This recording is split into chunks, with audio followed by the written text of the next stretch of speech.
यानंतर बातमी कोल्हापुरातून आहे। कोल्हापुरातील नाट्यगृहाच्या संवर्धनाचं काम रखडलंय। संगीत सूर्य केशवराव भोसले नाट्यगृहाचं काम रखडलंय। पहिल्या टप्प्यातील मुदतवाढ संपत आली तरी काम अद्याप अपूर्ण आहे। ठेकेदाराकडून काम जैसे थे आहे, त्यामुळे रंगकर्मींची प्रचंड निराशा होतीये। नाट्यगृहाचं काम लवकर पूर्ण न केल्यास आंदोलनाचा देखील इशारा देण्यात आलाय। कोल्हापूरची अस्मिता असलेलं हे केशवराव नाट्यगृह जळून आता जवळपास 1.5 वर्ष होत आलेलं आहे। का जळालं, कशामुळे जळालं याचा अजून काही पत्ता लागलेला नाही आहे। तरी पण शासनाचा 25 करोड रुपये निधी येऊन आणि शासन आणखीन लागणारा निधी देणार असं म्हणतंय, तरी पण हे नाट्यगृह पूर्ण का होत नाही आहे।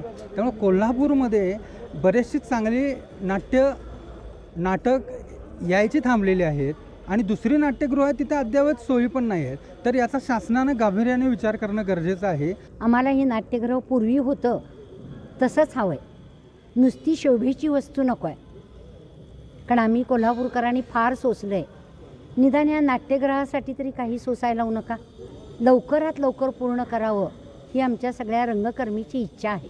महाराष्ट्र शासनानं त्वरित हालचाल करून या इमारतीच्या पुनर्बांधणीसाठी पुनर्निर्माणासाठी साधारणतः 25 कोटी रुपयाचा निधी उपलब्ध करून दिला।